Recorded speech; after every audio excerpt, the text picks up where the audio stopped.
G'day fellas. Today we're going to be talking about the Dutch early game and what to do when you're facing pressure as the Dutch in the early game. There's a couple of games that I'm going to be showing you today. The first one is a matchup against the Russians and the second one is a matchup against the Sioux, or Lakota as they're now known. So the two matchups play very differently. The first matchup with the Russians, it's more based on infantry, whereas the second matchup, it's more based on cavalry, or typically that's what you're going to be seeing a lot more of. The most common strategy for the Russian that you're going to be up against is going to be a hard rush or an all-in rush, and the most common strategy that you're going to see when you're playing up against the Lakota is the semi-fast fortress. So typically as Dutch, you want to be aging up with the 15 settler age up, but in both of these games, I decided to go for a 16 settler age up. Now, the reason why I opt for a 16 settler age up over a 15 settler age up is because it's a little bit more focused on economy. So when you're doing a fast fortress, you're aiming for speed. You want to be making sure that you're getting your shipments as quickly as possible. When you're playing a game where you've committed to the second age, speed isn't as important. It's still important to make sure you get your troops out on time, but it's not as important in a fast fortress as making sure that you get your shipments in on time. By aging up with 16 settlers instead of 15, it enables me to guarantee that I get my bank up on time, I don't idle my town center, and I'm able to get my full batches of units out. Against any early pressure, you need to be aware of it from the very beginning. It's important that you're not checking decks at 4 minutes or 5 minutes. You need to be preparing for this at the very beginning of the game. And because my opponents wished me good luck and good fun, I already know that he's playing as the Russians. Immediately, I begin by herding in the first hunt that I can find. You can see I begin to take shots, herding it inside towards my town center. Ideally, I want to get my hunt sitting behind my town center. That's going to enable me to have a safe place to hunt, and it means that I'm not going to have to go on berries. During the transition period, I make sure that I've got enough resources to build a bank before I'm aging up. I'm careful to macro my resources so that I don't go over more than 50 wood. This 50 wood won't be used immediately, but it may come in handy if I'm in a sticky situation and I need to put down a wall. It's going to enable me to have enough wood in my bank so that I'm able to put down a wall whenever I need it. I don't have to chop wood, I don't have to forego a house, I can just simply build my wall and not have to worry. Because I'm planning on making hussars, I'm keeping a higher proportion of settlers on food rather than on coin. If I was going for skirmishes, I would have slightly more settlers on coin instead of on food. I'm able to age up with a competitive age 2 time and put down a stable followed by 2 houses immediately. My first shipment once I reach the second age is the bank wagon. This is the equivalent of about 4 settlers. It also enables me to provide an additional building for my wall, and it's raid proof. It's not going to be killed by the enemy Cossacks, and it's going to be constantly gathering at the rate of 4 villagers.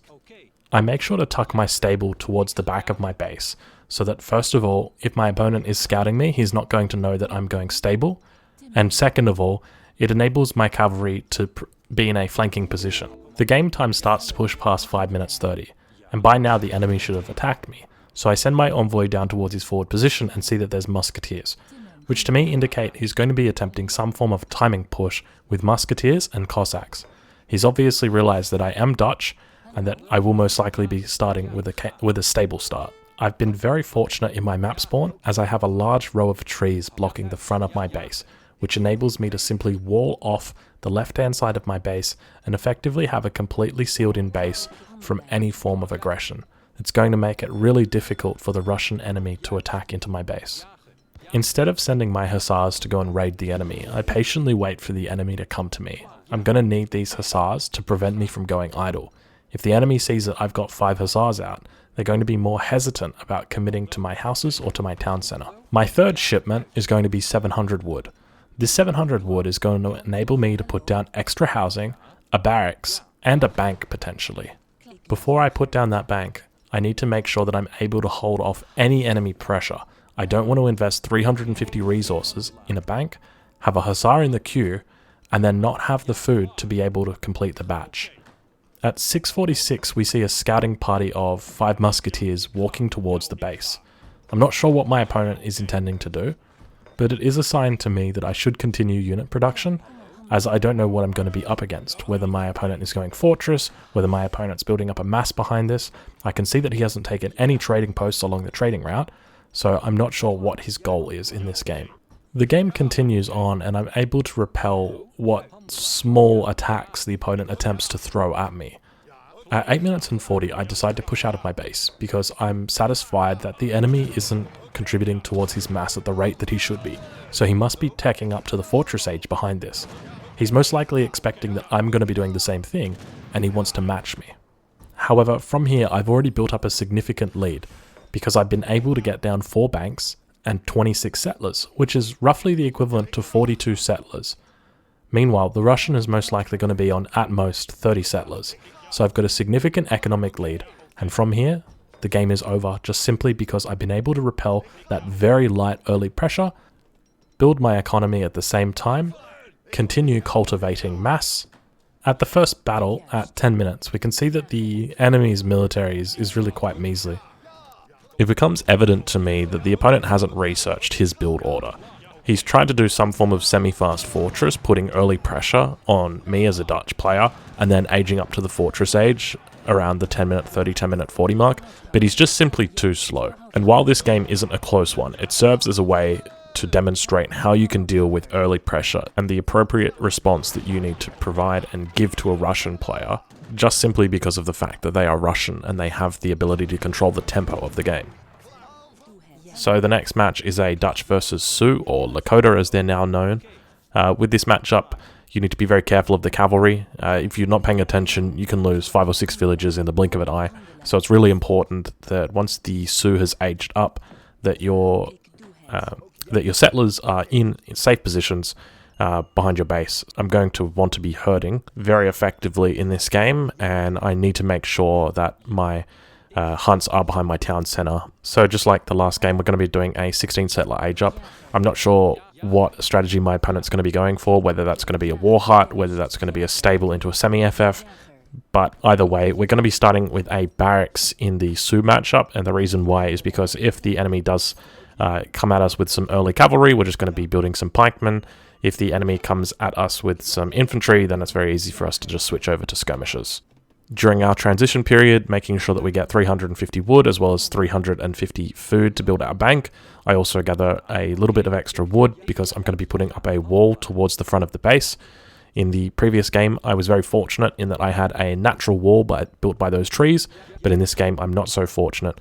So this wall is going to provide me cover from any enemy raids and any enemy troops that attempt to come in. When you are building walls, it's very important that you build them as pillarless walls. So if you don't know how to do this, there's a recent video that's come out from Samurai Revolution. I encourage you to go take a look if you'd like to go and see how to do that. I'm going to leave a link to the video in the description down below. So go and check that out. With my 400 wood that I age up with, I'm going to be building my barracks as well as 2 houses. The issue is that if the enemy does go cavalry, I'm not going to have any wood to build pikemen. So my first shipment, instead of shipping a bank wagon, I'm going to be shipping 700 wood. And this is going to enable me to be a little bit more versatile in my build order. And it means that if I do spot enemy cav coming in for a raid, then I can just very simply switch my skirmishers into pikemen. So when it comes to the third shipment, there's a couple of different options. You can go with the bank wagon or the 600 wood. I've opted to go with the 600 wood because I built up quite an excess of food at this point. And with the cavalry that's attacking, I'm not sure how much more cavalry there's going to be, but at least in the imminent future, I know that we're going to need more pikemen because 5 pikes isn't going to be enough for us to deal with 4 axe riders followed up by 2 dog soldiers. We're going to need to make sure that we train more or at least ship more. And instead of shipping the 8 pikemen, the 600 wood is a little bit more versatile because we can use it for banks if we don't see that heavy cavalry coming out from the opponent. Now, if you haven't been able to bring in all of your hunts successfully, don't be afraid to use berries, okay? It's much better to be using berries than to have 6 settlers killed from an enemy raid. Berries, while they gather slower, they're a much safer option. So my opponent starts to push in with natives, so he's doing a native rush.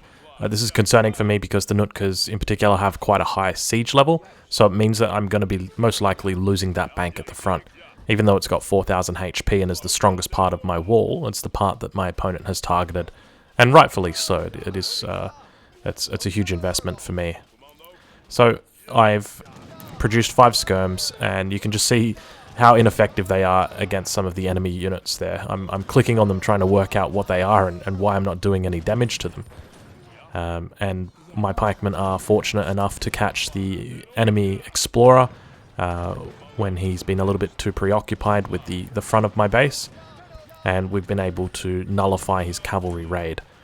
This wall at the front has made it a lot easier for us to be able to be defensive. Even if the enemy does take out a bank, it's not a huge loss for us because we're able to recover very easily. But what we've gained is a huge amount of time. It's now 7 minutes 50 into the game. The enemy's walking away with his tail between his legs. He could try pushing into this base, but he doesn't know what's coming out of our barracks. He doesn't know what's coming out of our town centre. There could be 3 hussars with Minutemen. There could be 5 skirms popping at the same time. And that's a huge commitment, especially when he's got no more cavalry. That misplay by him means that it's very easy for us from here to transition to a victory. We're not going to need to hit the third age at all. All we're going to need to do is build up a significant mass and stay in our base being safe. So we've now been able to rebuild that bank. We're at 8 minutes 30. We've got 4 banks up. We're in a very healthy position here. We've got an economy equivalent to around 37 villages. So all we really need to do is survive. That's it. So we're all units producing buildings are producing units.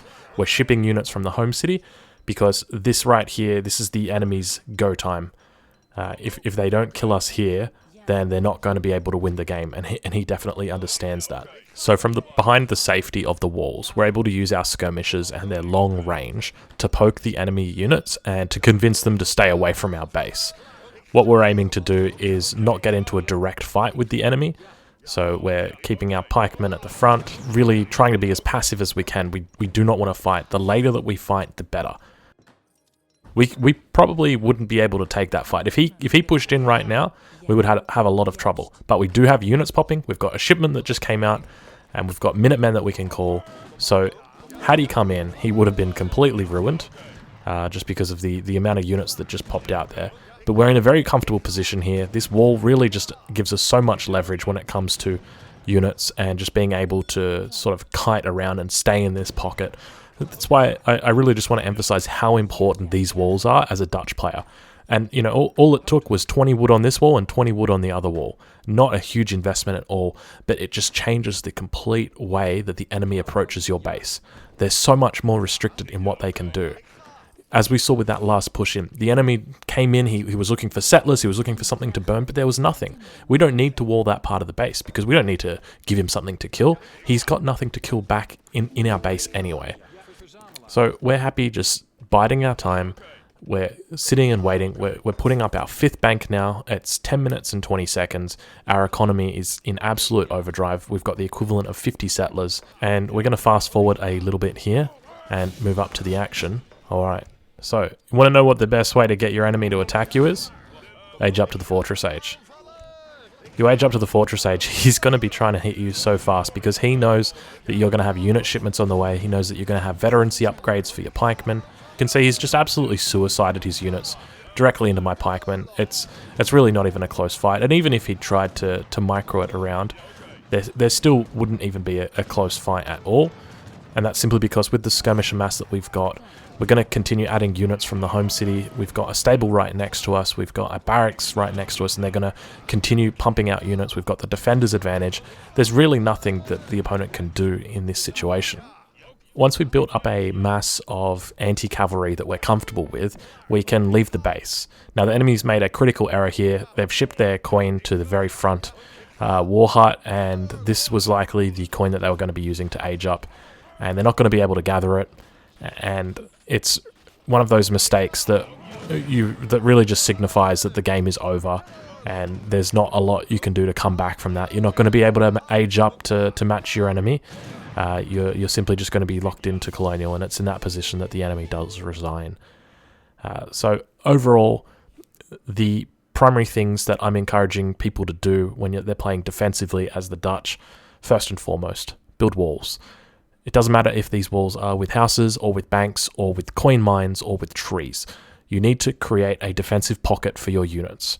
That's the first thing. The second thing, learn how to do pillarless walls. You can save yourself a lot of wood by doing that. The third thing, keep your units in the pocket. Do not engage in a direct fight. Ideally, you want to be avoiding fighting at all costs until you've got the mass. Once you've got the mass and you're able to outscale your opponent, then you can pick the fight. But until then, you just want to be avoiding fighting. You've put down 4 banks or 5 banks. That's 16 to 20 settlers that you've got in your base. You don't need to be picking fights. You're fine. You're happy sitting there because you've got 2 military production buildings sitting in your base pumping out. So I hope that you've been able to take something away from this video. If you haven't joined the Discord already, I encourage you to do so. There's a huge amount of resources on there, including decks for every single civilization, for team games, and for 1v1s, as well as land maps and water games. I'll leave a link down in the description to join the Discord. But other than that, if you've enjoyed the video, I encourage you to leave a like, and thank you very much for watching.